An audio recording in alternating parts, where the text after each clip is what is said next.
La tige de ma flûte de champagne tremblait entre mes doigts, mais je me persuadais que c'était à cause de la climatisation, pas de mes nerfs. Le domaine des Langford resplendissait autour de moi, lustre en cristal, miroir à feuilles d'or, et au moins 3 violonistes en direct nichés dans les coins comme du mobilier de luxe. Tout était exactement comme dans mes souvenirs, ce qui ne faisait qu'empirer les choses. Céleste rayonnait sous les lumières du jardin, riant aux côtés de son fiancé tandis que les invités tourbillonnaient autour d'eux. Quelqu'un passa près de moi avec un plateau de petits gâteaux au crabe que je n'eus même pas la force de regarder. Je me glissai davantage derrière un ficus près des portes de la terrasse, espérant que personne ne remarque que je n'avais pas encore salué tout le monde. Je connaissais cette histoire. Je l'avais déjà vécue, juste pas avec autant d'éclat. Mon père tapa une cuillère en argent contre son verre. La salle se tut avec une élégance bien rodée. Tous les regards se tournèrent vers l'estrade en marbre où lui et ma mère se tenaient, rayonnants. Je fis un pas en arrière, juste assez pour voir sans être vu. Nous sommes si fiers d'annoncer, commença mon père, d'une voix douce et assurée, que Céleste et Nathan vont recevoir un petit cadeau de fiançailles pour bien commencer leur vie ensemble. Il fit une pause théâtrale. Une contribution de 1,5 million de dollars pour l'achat de leur première maison. Des exclamations, puis des applaudissements polis. Mon cœur se serra, puis se stabilisa. Bien sûr, ce n'était pas le montant qui faisait mal. C'était la facilité avec laquelle on le leur offrait, comme si elle l'avait simplement mérité en existant de la bonne façon. Mais ensuite, son regard balaya la pièce pour se poser sur moi, tel un projecteur. Évidemment, dit-il en riant comme s'il faisait participer le public à une blague privée, nous aimerions pouvoir offrir autant à nos 2 filles. Mais bon, tout le monde ne choisit pas un chemin qui mérite d'être soutenu. Quelques invités rirent, mal à l'aise. D'autres baissèrent les yeux. Le champagne dans mon verre vacilla. Je souriais encore.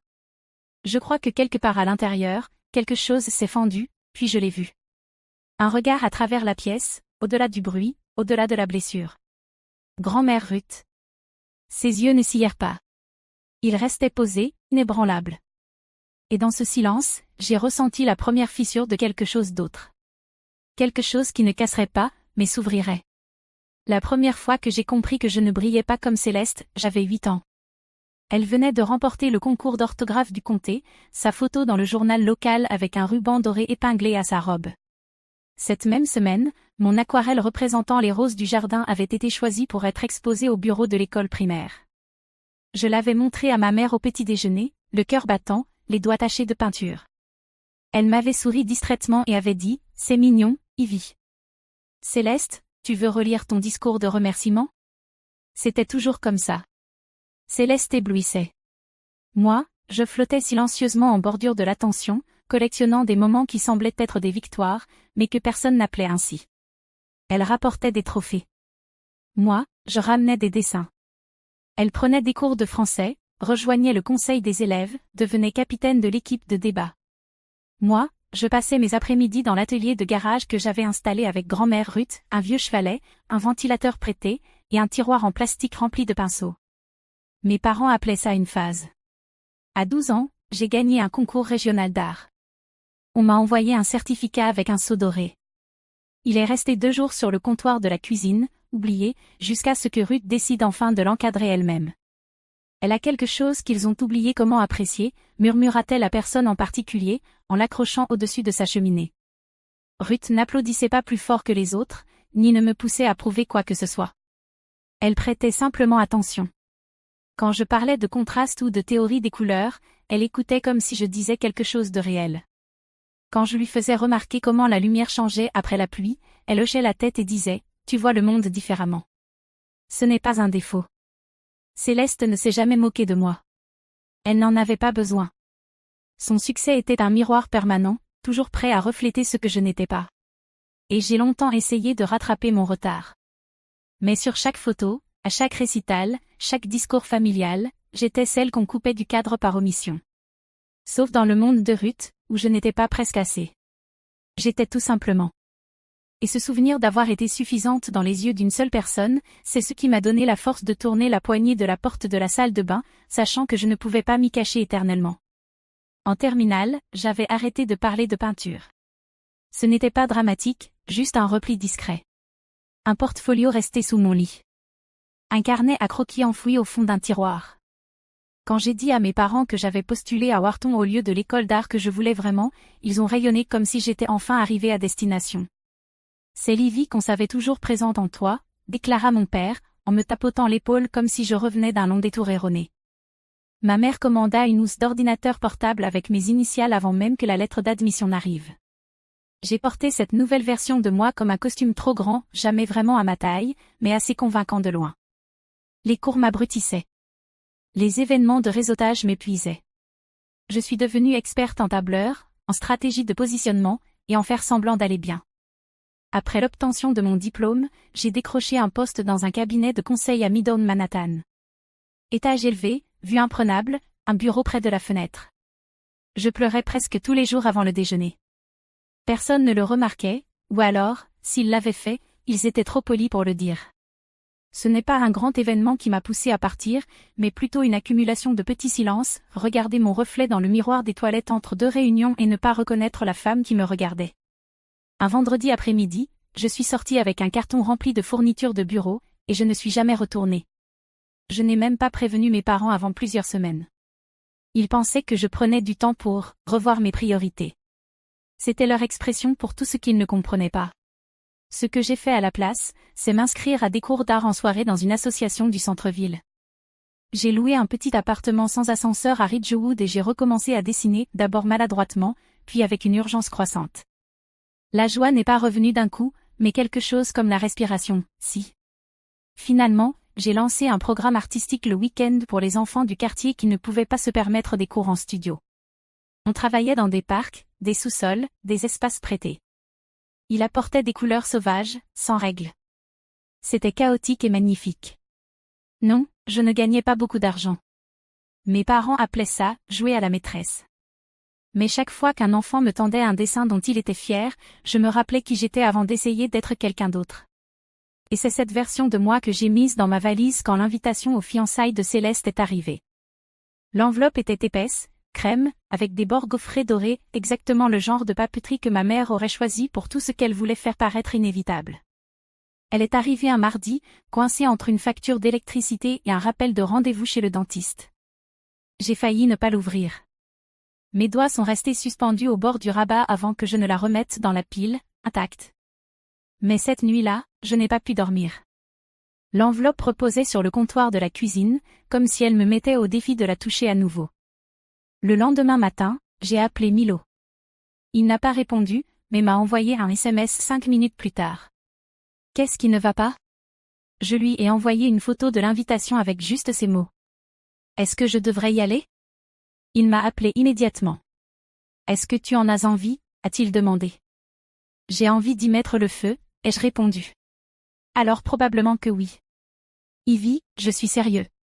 Si tu n'y vas pas, tu te demanderas toujours ce que ça aurait fait. Et si tu y vas, peut-être que ça ne changera rien. Mais au moins, tu arrêteras de fuir des fantômes. Je détestais qu'il ait raison. Plus tard dans la soirée, j'ai sorti la vieille boîte à chaussures que je gardais sous mon lit. Des lettres de grand-mère Ruth, accumulées sur des années, toutes écrites dans la même écriture ronde. Elle n'avait jamais utilisé de mail, jamais envoyé de texto, rien que de l'encre et du papier.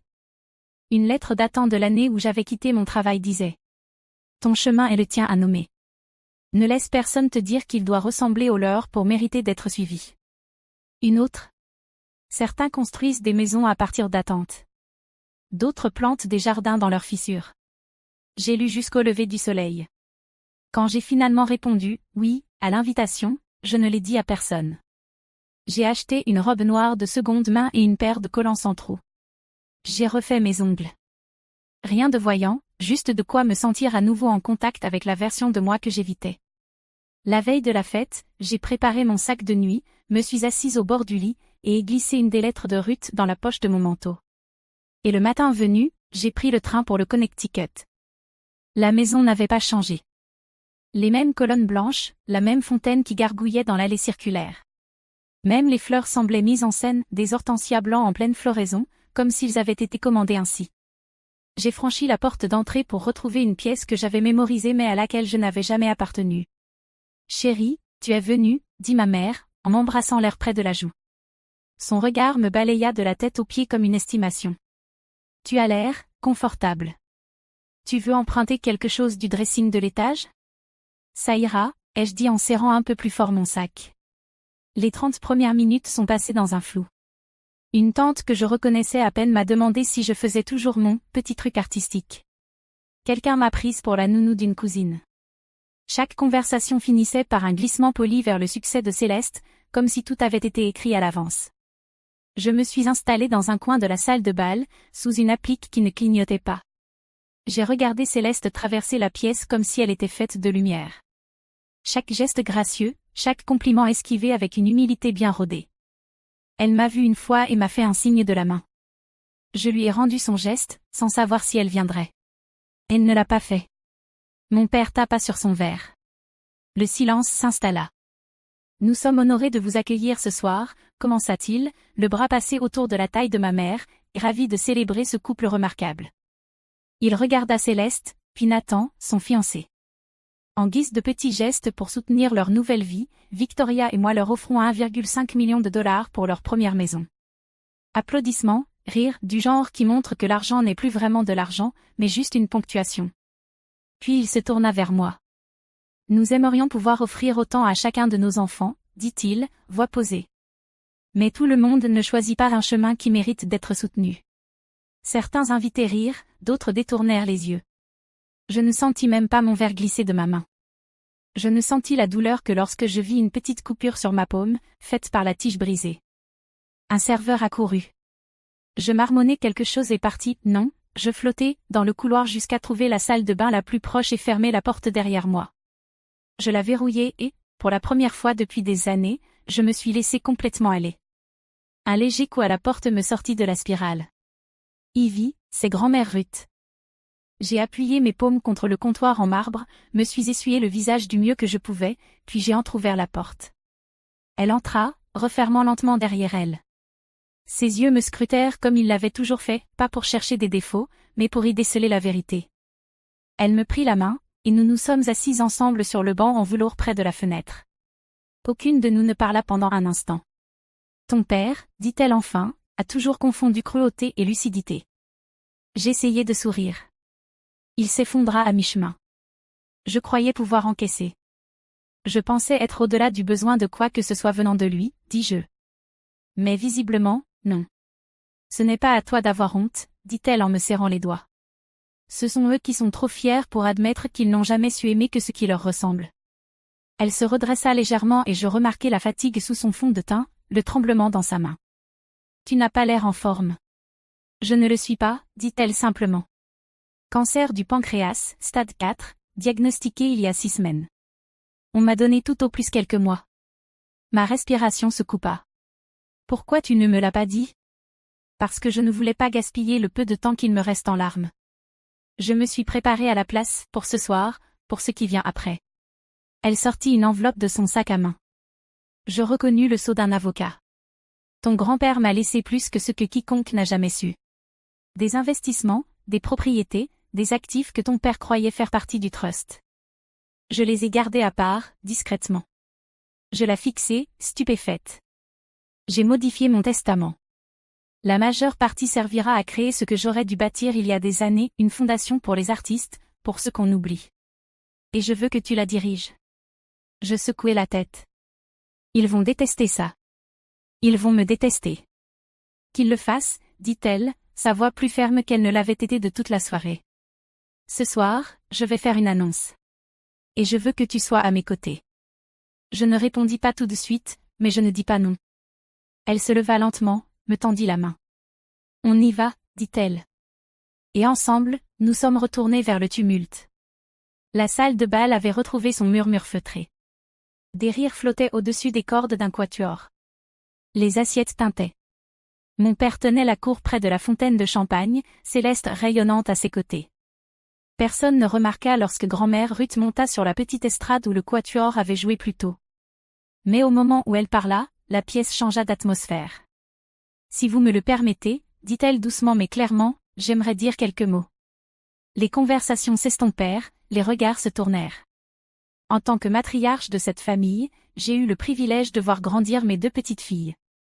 Ce soir, vous avez entendu parler de contrats et de CV brillants. Laissez-moi maintenant vous parler d'autre chose.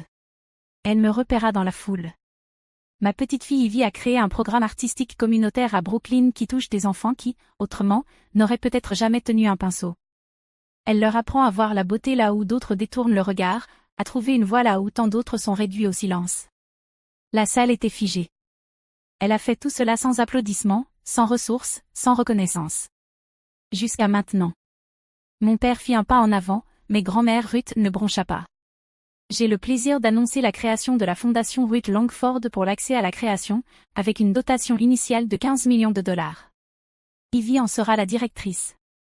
La fondation soutiendra l'éducation artistique dans les communautés défavorisées de New York. Quelques halètements, quelques yeux écarquillés. Le verre de ma mère resta suspendu en l'air. Car un héritage, ajouta Ruth, devrait se mesurer non pas en statut, mais en impact. Elle descendit de l'estrade sans attendre d'applaudissements, prit mon bras comme si rien d'extraordinaire ne s'était produit, et nous sortîmes ensemble dans le silence. Nous avons glissé dans le couloir, loin des escaliers et des murmures, Ruth s'appuyant légèrement sur mon bras. Mon cœur battait, non pas de peur, mais de quelque chose de plus tranchant, comme une libération. Cela faisait des années que j'attendais de dire tout ça, murmura-t-elle.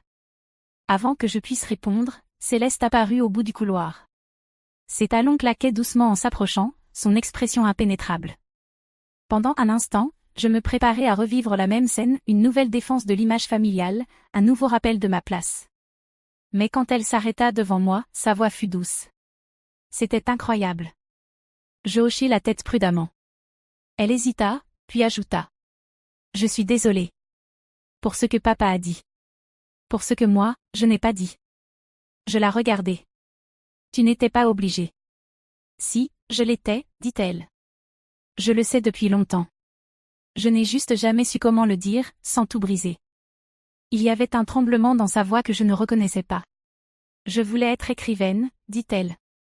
Au lycée, j'écrivais des histoires étranges, sans intrigue, juste des gens qui pensaient trop. Je clignai des yeux. Mais on m'a dit que ce n'était pas sérieux, que je devais viser plus haut. Alors j'ai arrêté. Elle haussa les épaules comme si ce n'était rien, mais ses yeux disaient le contraire. Avant que je puisse parler, la voix de ma mère retentit du haut des escaliers. Ivy, ton père aimerait te parler dans le bureau. Céleste jeta un regard par-dessus son épaule, puis me fixa à nouveau. Sois prudente. Je me tournai vers Ruth. Sa main reposait déjà sur mon épaule. Nous y allons ensemble. Le bureau était exactement comme dans mes souvenirs, des livres reliés en cuir que personne ne lisait, un bureau en acajou, une peinture du domaine au-dessus de la cheminée comme si c'était un héritage figé dans l'huile. Mon père se tenait derrière le bureau, les bras croisés. Ma mère était assise sur le bord du canapé, arborant déjà l'expression qu'elle réservait aux clients difficiles et aux embarras familiaux. C'était inapproprié, dit-il sans même nous saluer. Tu nous as pris au dépourvu. Ruth ne broncha pas, vous avez fait une annonce financière concernant une petite fille. J'en ai fait une autre concernant l'autre. Ce n'est pas la même chose, s'emporta ma mère. 15 millions pour de la peinture à doigts et des écoles publiques. Je fis un pas en avant, sans me laisser le temps d'hésiter. Ce ne sont pas des peintures à doigts, dis-je. C'est un programme légitime qui change des vies. Quelque chose que j'ai construit à partir de rien. Quelque chose qui compte. Mon père plissa les yeux. C'est de l'argent familial. Non, répondit Ruth calmement. C'est mon argent, et la fondation a déjà été établie. Le trust est irrévocable. Vous êtes libre de le contester, mais je doute que les gros titres rendent justice à votre héritage. Le silence devint électrique. Ma mère se leva brusquement. Tu ne comprends pas comment ces décisions affectent la famille. Si, je comprends, répondis-je. J'ai juste arrêté de prétendre qu'elle ne m'affectait pas. Ruth posa sa main dans mon dos, pour m'ancrer. Nous avons terminé ici. En nous retournant pour partir, je sentis un poids se lever, non pas parce qu'ils avaient changé, mais parce que je n'avais plus besoin qu'ils le fassent. Et pour la première fois de ma vie, je quittais cette pièce sans me laisser derrière. Le loft sentait encore la peinture fraîche et la sueur. La lumière entrait à flot par les grandes fenêtres, projetant de longues ombres sur les planchers de l'atelier. Des rires d'enfants résonnaient dans la pièce voisine, leurs voix faisant écho dans la galerie où nous venions d'accrocher une nouvelle série d'œuvres d'élèves. 8 mois s'étaient écoulés depuis la fameuse soirée. La fondation accueillait désormais plus de 100 enfants par semaine dans les 5 arrondissements. Nous avions 3 artistes pédagogues, une conseillère à temps partiel, et grâce à Milo, un système administratif qui fonctionnait vraiment. Céleste venait tous les jeudis. Elle aidait à la recherche de subventions, apportait des goûters, s'asseyait même avec les plus jeunes pendant les ateliers. Un jour, après une session particulièrement chaotique, elle regarda ses mains couvertes de peinture et dit : « Je ne me suis pas sentie aussi libre depuis des années. » Ruth ne pouvait plus venir souvent. Les traitements étaient éprouvants, et les trajets depuis son appartement l'essoufflaient. Mais elle appelait toujours, voulait des nouvelles, et chaque décision qu'elle prenait comptait. La semaine dernière, elle m'a demandé de la peindre. Je l'ai fait lentement, minutieusement, un coup de pinceau par jour. Elle, assise sur sa chaise de jardin, enveloppée dans son gilet bleu préféré, entourée de roses. Son visage était à la fois net et doux, comme elle l'avait toujours été. Aujourd'hui, j'ai accroché le tableau terminé à l'entrée de la fondation. En dessous, j'ai inscrit les mots qu'elle m'avait un jour murmurés et n'avait jamais repris. Parfois, ce qui te sauve ne vient pas enveloppé d'amour, mais de clarté. Je suis restée là longtemps, à la regarder veiller sur nous, et j'ai senti quelque chose se poser dans ma poitrine. Pas de la fierté, ni du soulagement, mais quelque chose de plus silencieux. Un morceau de moi que j'avais mis toute une vie à retrouver.